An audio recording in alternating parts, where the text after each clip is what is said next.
김대원의 위클리 매거진.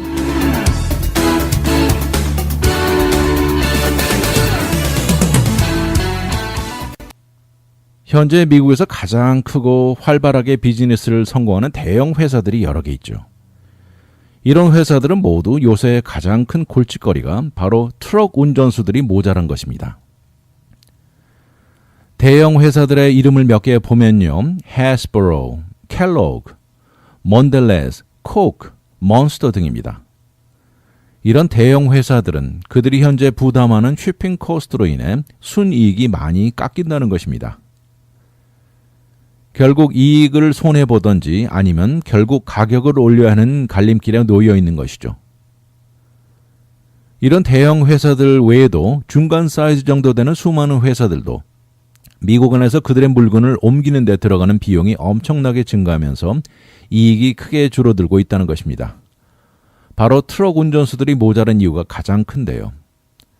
요새 사실 직업시장을 보면 실업률이 크게 줄어들면서 직업을 구하는 사람들이 크게 줄어들고 트럭 운전수 역시 숫자 면에서 크게 줄어들었습니다. 이런 상황은 트럭 운전수뿐만 아니라요. 현재 미국 비즈니스들이 종업원을 구하는 데 큰 어려움을 겪고 있는 전국적인 추세입니다. 현재 미국에서는 올해 들어 지난 3월까지 새로운 일자리가 무려 660만 개가 생겼다고 하는데요. 이 숫자는 사실 미국 노동청이 이런 숫자 집계를 시작한 2000년 이후 최고를 기록한 것입니다. 이러다 보니까 많은 사업가들은 비어있는 직업 포지션에 사람 찾기가 너무 힘들다고 불만을 보이고 있습니다. 현재 이렇게 미국의 튼튼한 경제 성장으로 인해 트럭 운전수들의 수요가 급증하면서 임금도 크게 뛰어오르고 있습니다. 미국 경제와 비즈니스에 물건을 배달하고 공급하는 면에서 트러킹은 없어서는 안 될 아주 중요한 요소입니다. 이것으로 인해 우리가 흔히 즐기는 콕을 어디서나 쉽게 사서 마실 수 있는 것이고요. 해스브로는 그들의 장난감을 아마존이나 월마트 디스트리뷰션 센터로 나를 수 있는 것이죠.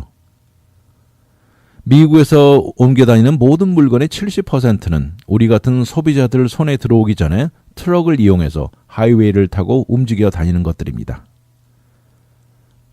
그런데 현재 부족한 트럭 운전수들로 인해서 모든 비즈니스들은 작년 똑같은 기간에 비해 올해 여기에 들어가는 경비가 6%를 더 지불하고 있다는 것입니다. 이런 큰 폭의 증가는 지난 7년 동안 가장 큰 폭으로 뛰어오른 것이라고 지적합니다. 이런 현실을 두고 음식을 디스트리뷰트하는 대표적인 회사 시스코는 분석가들에게 지난주 현재 쇼핑 코스트는 제법 우려가 될 정도 수준이라고 말했고요. 모든 사람들이 주시하고 있다고 말했습니다. 타이슨 푸드 회사도 올해 쇼핑 익스펜스로 추가에 2억 5천만 달러를 예상하고 있다고 말했는데요. 이렇게 뛰어오를 쇼핑 코스트를 미리 감안해 준비를 해놓은 덕택에 아직까지는 괜찮지만 이것이 만약 더 지속된다면 해결하는 방법으로 결국 소비자들에게 가격 인상으로 넘길 예정입니다. 결국 모든 물건 제품의 가격은 진정 들어가는 비용을 모두 반영하는 것이라고 말하고 이렇게 뛰어오르는 쇼핑 코스트를 절대 우리 혼자만 감당하기는 불가능하다는 입장을 보이고 있습니다. 현재 S&P 500 안에 들어가는 회사들 중 148개에서는 지난 4달 동안 회사 방침 중 가장 많이 거론되고 우려를 낳는 단어들이 바로 shipping, 트러킹 등이라고 말했습니다. 사실 이렇게 트러킹 비즈니스는 호황을 탔다가 또 한순간 고전을 겪는 상당히 업앤다운이 심한 산업이라고 말합니다. 모두 이것은 경기에 아주 민감하게 따라가는 것인데요. 지난 10여 년 전 리세션 기간 동안 수만 명의 트럭 운전수들이 직업을 잃었습니다. 그러나 회복 기간 동안 트러킹 산업은 크게 리커버 되었고요. 그러면서 트러킹 인더스트리는 운전수 고용도 아주 수월했고 가솔린 가격이 비교적 오랫동안 낮게 유지되면서 경비 면에서도 큰 도움을 주었던 것입니다. 그렇지만 이런 경비도 2016년 말기부터 뛰어오르기 시작했는데 그 당시 이후로는 바퀴가 18개가 넘는 18wheel 되는 긴 트럭 운전수 고용이 중단되면서부터 시작된 것이라고 합니다. 현재 이런 트럭 운전수 숫자는 전국에 50만 명 정도라고 말하는데요. 새로운 트럭 운전수를 구하기는 여간 힘든 것이 아닙니다. 그 이유는 앞에 말씀드린 대로 실업률이 지난 2000년 이래 가장 낮아진 이유도 한 가지고요.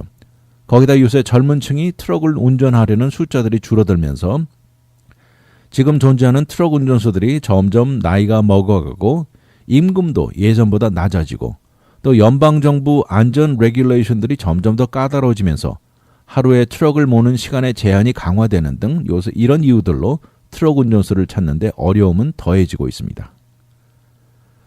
더욱이 미국 대륙을 횡단하는 롱 디스턴스 트럭 드라이빙은 절대 쉽지 않습니다. 이렇게 하기 위해서는 운전수들은 아주 까다로운 트레이닝을 거쳐야 하고요. 외로이 혼자 트럭을 모는 어려움을 다 이겨내야 하는 것입니다.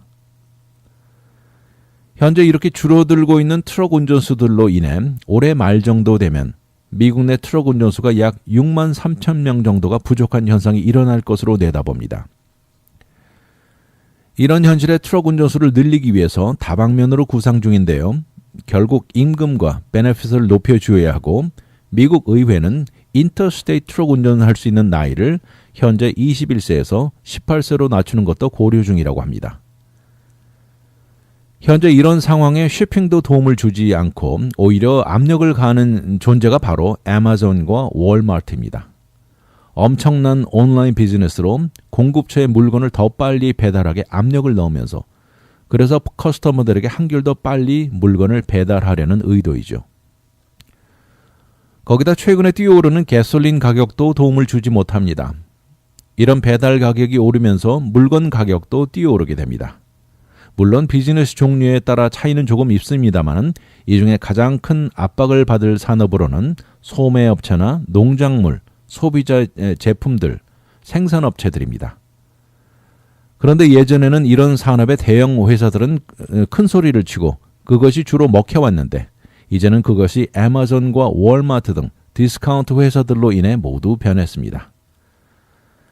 물론 이런 대형 회사들 경비에 쇼핑 코스트는 불과 작은 비율에 고작합니다. 평균 6% 정도 운반에 들어간다고 하는데요. 그러나 현재 트러킹으로 인해 가해지는 추가의 프레셔는 그렇지 않아도 모든 비즈니스에 최근 들어 상승하는 재료비에 오일 가격의 인상하도 어려운 시점이라 쇼핑 코스트는 더 큰 영향을 주고 있는 현실입니다.